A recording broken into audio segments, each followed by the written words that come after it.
समय की बात है। पहाड़ों से घिरा एक छोटा और शांतिपूर्ण गांव था।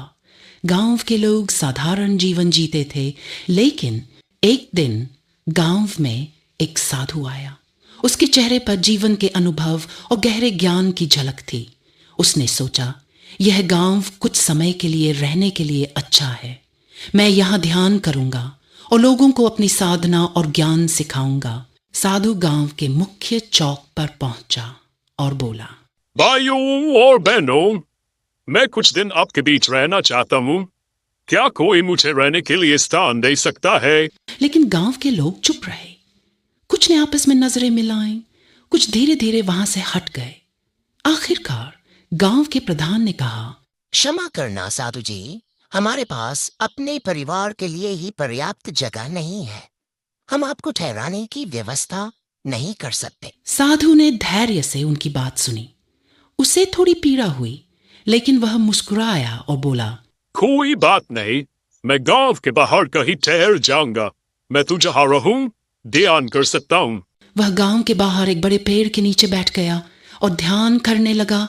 उसकी साधना से निकलने वाली सकारात्मक ऊर्जा धीरे धीरे पूरे वातावरण में फैलने लगी। शुरुआत में गांव वालों ने उसे अन्न देखा किया, लेकिन कुछ दिनों बाद उन्होंने महसूस किया कि साधु के पास शांति और सुकून है।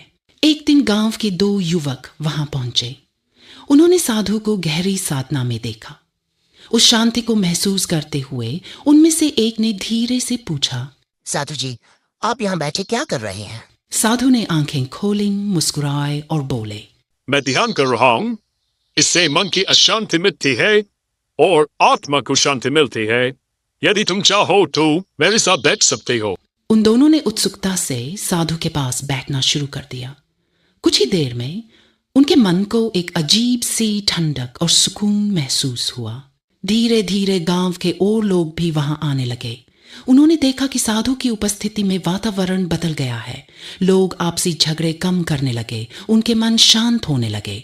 साधु ने उन्हें ध्यान की विधि सिखाई। गांव वाले साधु की बातों से प्रभावित होने लगे। जो लोग पहले उसे अनदेखा कर रहे थे, अब हर दिन उसके साथ बैठने लगे। धीरे धीरे पूरा गांव एक नए आध्यात्मिक माहौल में बदल गया।